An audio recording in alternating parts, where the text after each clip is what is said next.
मुंबई के दादर में हनुमान मंदिर के बाहर हिंदू मंदिर महासंघ के तिरुपति बालाजी मंदिर के प्रसाद में जानवरों के चर्बी के उपयोग के विरोध में विरोध प्रदर्शन किया। मंदिर महासंघ ने सरकार से मांग की है कि मंदिरों का प्रबंधन तुरंत भक्तों, पुजारियों और धर्मचारिणियों हिंदुओं को सौंपा जाए। इस प्रदर्शन में उदय धुरी मंदिर समन्वयक और प्रवीणा पाटिल हिंदू मंदिर महासंघ के पदाधिकारी ने भाग लिया। ये प्रदर्शन हिंदू समुदाय की भावनाओं को ध्यान में रखते हुए किया गया है और मंदिरों में पवित्रता और शुद्धता बनाए रखने के लिए किया गया है। सॅम्युअल राजशेखर रेड्डी यांचे सुपुत्र माजी मुख्यमंत्री जगनमोहन रेड्डी यांच्या कार्यकाळात जे प्रसादाचे लाडू बनवले जात होते, त्या प्रसादात प्राण्यांचं चरबीचं तेल मिक्स करण्यात येत होतं। हे उघडकीस आलेलं आहे आणि मुख्यमंत्र्यांनी आंध्र प्रदेशच्या ते उघड केलेलं आहे। त्याच्या पुरावेही सर्वत्र प्रसिद्ध झालेले आहे। ही अतिशय गंभीर गोष्ट आहे, संतापजनक गोष्ट आहे आणि हिंदूंच्या धर्मश्रद्धांवर आघात करणारी गोष्ट आहे। आमची हीच मागणी आहे की या दोघांच्या कार्यकाळात जे काही निर्णय झाले ते असतील ते तपासायला हवेत, त्यांच्यावर कडक कारवाई तर केलीच पाहिजे। पण जो भाग असा आहे की हिंदूंच्या धर्मश्रद्धांवर जो आघात झालेला आहे ते षडयंत्र आहे मोठं आणि या षडयंत्राची संपूर्णपणे चौकशी होऊन सगळ्यांना अटका झाल्या पाहिजेत। कारण हिंदूंच्या धर्मस्थानांवर आघात करण्याची ही परंपरा सर्वत्र दिसून येत आहे। आता कावड यात्रेच्या ठिकाणी सुद्धा हाच प्रकार दिसून येत होता, म्हणून मग योगी सरकारने ती उपाययोजना केली होती। अगदी तसंच्या तसं आंध्र प्रदेशमध्ये सुद्धा प्रत्येक निर्णयाची चौकशी केली पाहिजे व प्रत्येक जे महापाप ज्यांनी केलेलं आहे त्यांना अटक झाली पाहिजे।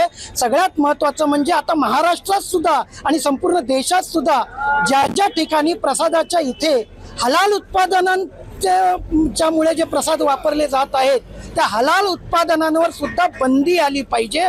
हिंदूंचा प्रसाद हिंदू भक्तांनीच तयार करायला हवा अशी मागणी समस्त हिंदूंतर्फे आम्ही करत आहोत। आणि हिंदूंनी ज्याप्रमाणे 1857चा उठाव ज्या पद्धतीने झाला होता तसा उठाव आपला धार्मिक श्रद्धांवर आघात होत आहे तसा उठाव आता करायला सुरुवात केली पाहिजे असं आमचं ठाम मत आहे। आपण आंदोलन करतात, आमची मागणी काय आहे, भूमिका काय आहे? आमची स्पष्ट ही मागणी आहे की सर्वप्रथम मंदिर सरकारीकरण जे चालू आहे ते रद्द झालं पाहिजे। या सर्व गोष्टी आहेत म्हणजे जिथे YSR रेड्डी आहे किंवा जगनमोहन रेड्डी आहेत यांनी ख्रिस्ती त्या विश्वस्तांची नेमणुका त्यावेळेला केल्या होत्या। आपल्या तिरुपती बालाजी मंदिर जे कोट्यावधी हिंदूंचं श्रद्धास्थान आहे तर तिथे धर्मांतराला प्रोत्साहन मिळेल अशा पद्धतीने कृती ते करत होते। प्रसादाच्या ठिकाणी तर काय चालू आहे ते उघड झालेलं होतं। तर या सर्व गोष्टी याची सखोल चौकशी होऊन प्रत्येकाला ज्यांनी ज्यांनी यात सहभाग घेतलाय त्यांच्यावर कठोरात कठोर कारवाई केली पाहिजे, अटका झाल्या पाहिजेत, गंभीर गुन्हे दाखल झाले पाहिजेत अशी आमची मागणी आहे। आपलं नाव सांगा। प्रवीणा पाटील। या पद्धतीने आपण मंदिरात कुठल्या पद्धतीने प्रसाद बनवण्यात आहे, कशा पद्धतीने प्रसाद तुम्ही असं हे अतिशय निंदनीय आहे। खरं बघायला गेलं तर प्रसाद म्हटला तर आपल्यासाठी ती खूप पवित्र गोष्ट असते। आपण एखादा प्रसाद मिळाला तर तो सगळ्यांना वाटतो, कारण त्या प्रसादातून त्या देवतेचं चैतन्य संपूर्ण सगळीकडे पसरत असतं। आणि अशा या प्रसादामध्ये जनावरांची चरबी मिसळली गेलेली आहे आणि जे धर्माच्या विरोधात आहे, म्हणजे प्रसाद आपण ज्यावेळेला म्हणतो त्यावेळेला जनावरांची चरबी असणं हे त्या धर्माच्या विरोधात असल्यामुळे हे खरोखर निंदनीय आहे। आणि यासाठीच याचा विरोध आपण करत आहोत की हे जे काही सगळं चाललेलं आहे, विशेषतः हिंदू धर्माच्या बाबतीत हे जे सगळं नेहमी चाललेलं असतं तर ते कुठेतरी थांबायला हवं। हिंदूंनी सगळ्यांनी जागृत व्हायला हवं या विरोधात आणि त्या दृष्टिकोनातून कृती करण्यासाठी, याचा विरोध करण्यासाठी हे आंदोलन आपण करण्यात आलेलं आहे। महाराष्ट्रात आपण महाराष्ट्रात आंदोलन करत आहात, महाराष्ट्राच्या मुख्यमंत्र्यांकडे काही मागणी करा का या संदर्भात काही चौकशी असेल किंवा?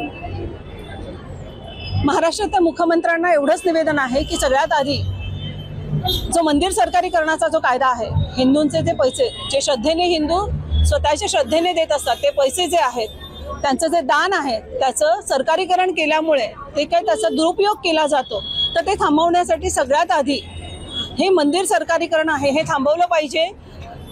हिंदूंची मंदिरं हे त्यांच्या भक्तांच्या हातात धार्मिक जे हिंदू आहेत तर त्यांच्या हातात ती देणं आवश्यक आहे. तेच योग्य पद्धतीने ते चालवू शकतात, कारण त्यांच्या मागे श्रद्धेचा जो भाग आहे तर तो खूप महत्त्वाचा आहे. ज्यावेळेला मंदिराचं सरकारीकरण होतं त्यावेळेला तो श्रद्धा निघून जाते आणि त्याचा दुरुपयोग केला जातो. म्हणून मुख्यमंत्र्यांना हेच निवेदन आहे की आपण जी सगळी मंदिरं आहेत, महाराष्ट्रातली जी सगळी मंदिरं आहेत ज्याचं सरकारीकरण झालेलं आहे, ते सरकारीकरण तात्काळ रद्द करण्यात यावं आणि भक्तांच्या हातामध्ये, जे धर्माभिमानी हिंदू आहेत त्यांच्या हातामध्ये ही मंदिरं अवश्य देण्यात यावी, हे निवेदन आहे.